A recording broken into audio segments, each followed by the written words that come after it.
Hey everybody, it's Peter and this is the Can-Am Ryker. You guys have been asking for riding reviews for a long time now, so I am bringing you two types of riding reviews. Riding impressions, which is what this is, and in the future, riding reviews. A riding impression will be my short time with a vehicle where I have it for half a day or something like that. I go out, drive it, throw some B-roll video on there and talk about what it's like specifically to ride, and my riding reviews will be where I have a vehicle for longer term and I can review it on a more long-term basis to give you guys an even more in-depth. So this is my riding impressions of the Can-Am Ryker, and I can do that thanks to Extreme Torque Motorsports, which gives me complete access to their entire vehicle line and has lent me this for half a day to do this riding impression. So if you like that kind of thing, make sure you give them a like, make sure you leave a nice positive comment, and of course hit the subscribe button. I'm on a mission to review as many 2025 motorcycles and vehicles as I possibly can this year. So if that sounds good to you, do me a favor, if you want to help my channel, just find a couple videos that you like and watch them to the end. That would be great. All right, let's get going with this review. So usually at this part of the video, I put a bike in its class. Now remember, we're talking about riding reviews, or riding impressions at least, so we have to talk about this in the perspective of riding it. Now you can call it whatever you want, and I guarantee you I'll call it a motorcycle at some point in this review, because I spent a lot of time reviewing motorcycles, and this does have a lot of similarities to motorcycles. But if we talk about a riding perspective, the best I can come up with the Can-Am Ryker, which is different than the Can-Am Spyder, different than the Can-Am Canyon, this is a combination between a motorcycle-like riding position and a go-kart. The steering on this is very, very direct, and it has that go-karty type feel to it. It's less car and more go-kart in the sense that it's very, very, very direct. So when you steer the handlebars here, it's a lot like driving a go-kart with that direct steering and a lot of grip compared to a lot of things. It's very much sports car along with a motorcycle seating position. So I like to compare it to motorcycles, so do a lot of other people, but it's definitely different, and we'll talk about some of those differences in this video. So let's start at the front, work our way back. We'll talk about some of the pieces and components of this and how they relate to your actual ride. So when I do motorcycle reviews, I like to talk about the front wheel because you can talk about the manufacturer's intent of the bike, and in this thing you can see a very different feel. Now those of you who can kind of see the line here, you'll notice that these white wheels, this is not a 2025, this is a 2023 I believe, and I've driven this bike in the past, or this machine in the past.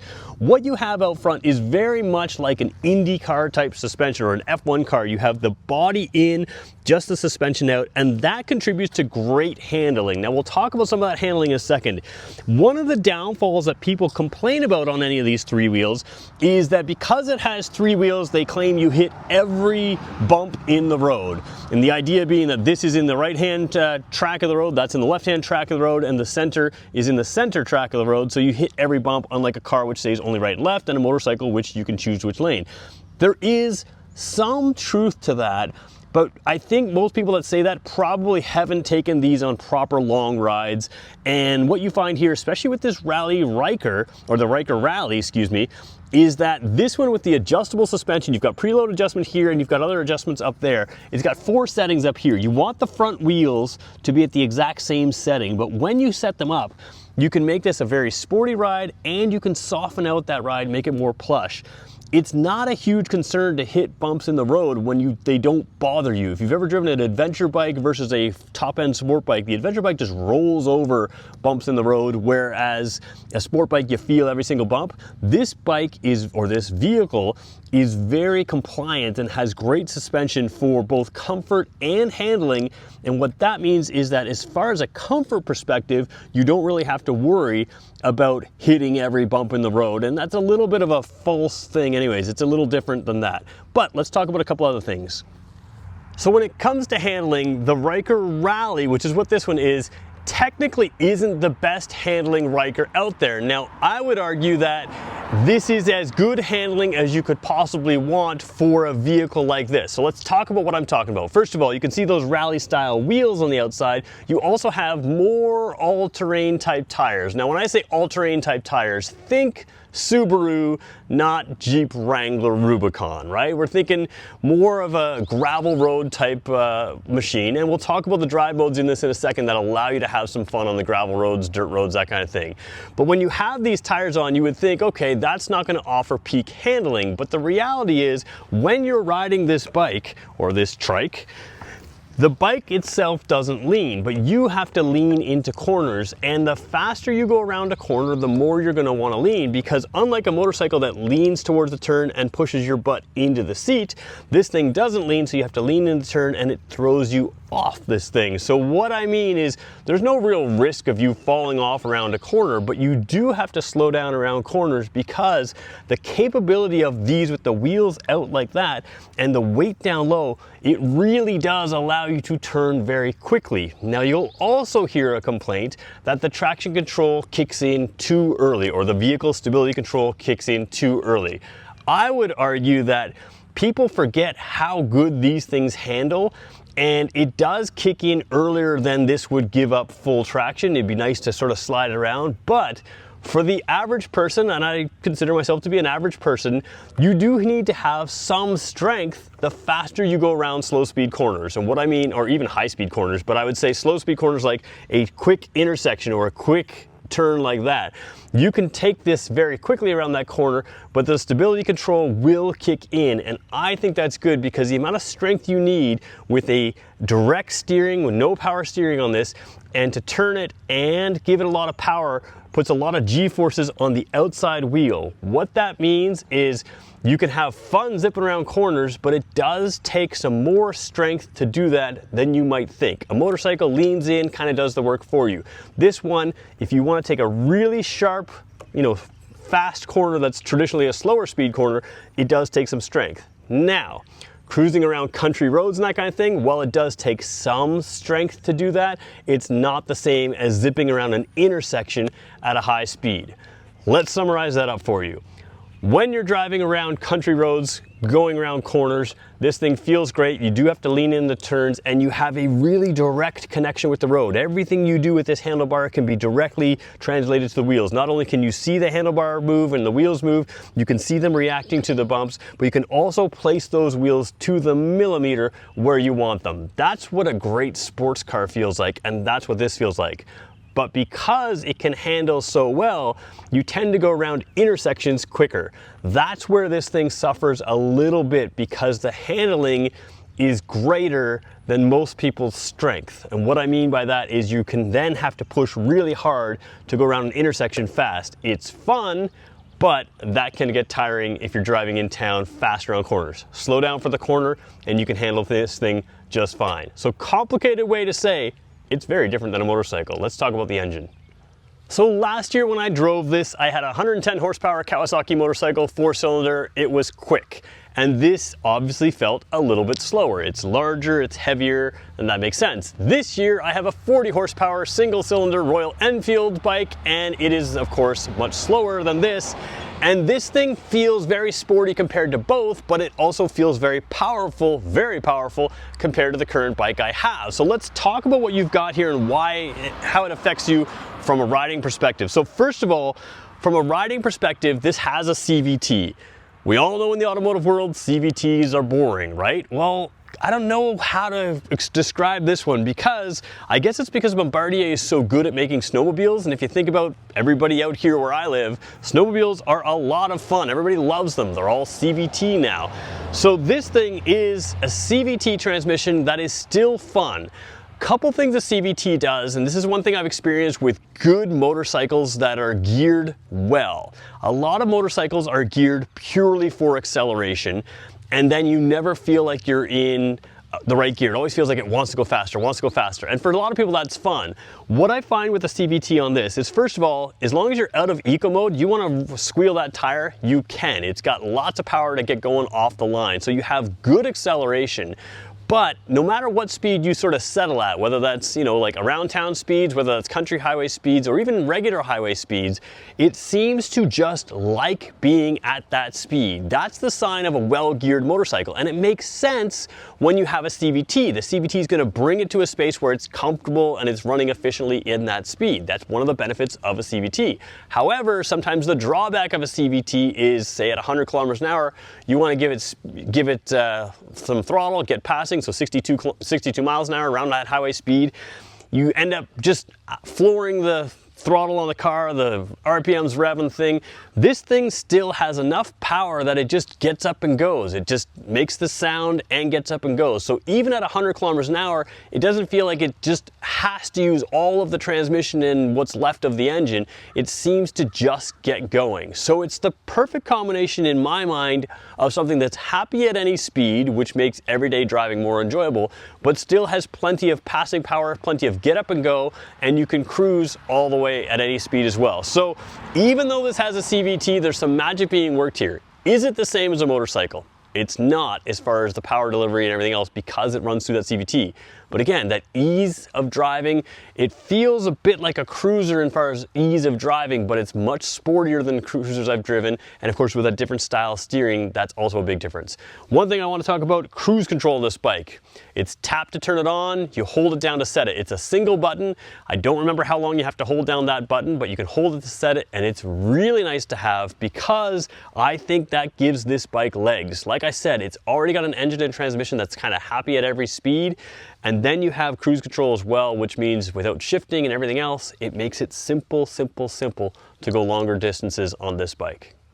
So I've shown you instrumentation before when I do walk around views. I'm not gonna go all into that. I would like a TFT display here. I have some issues. You've seen that in the B-roll video there. It could be better. It is what it is. One thing I like about this bike is there's a lot of adjustability. You can lift this up and bring the handlebars forward and back. You can move the foot pegs. Let's just take a quick look at them right now.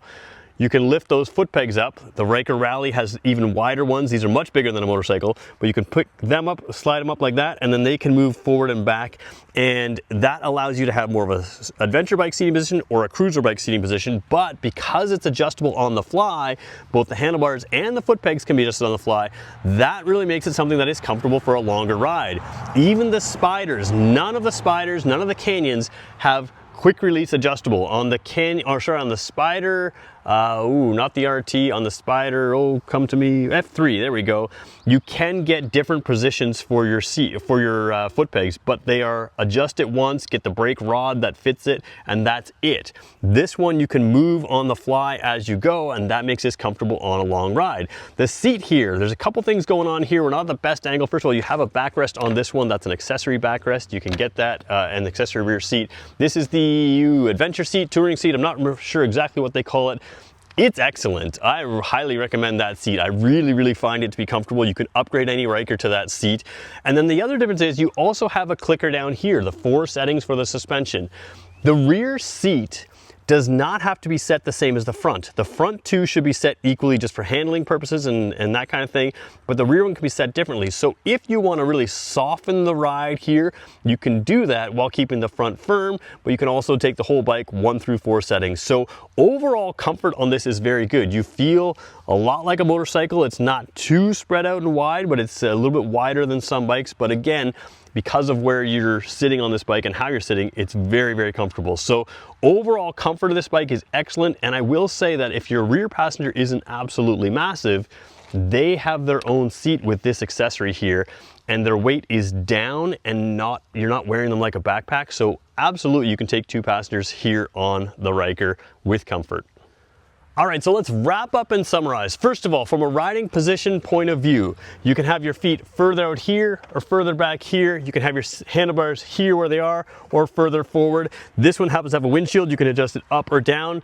The rally windshield that's on this one, I find is a little bit, even in its tall position, it definitely takes the wind off you if that's what you're looking for, but for me it just has a little bit of buffeting, so I don't know that I would need the windshield because there is enough bodywork to keep some air off you, but obviously that is something that you can add on or even take off. So you've got the good windshield, you've got the comfortable riding position, you've got the good suspension.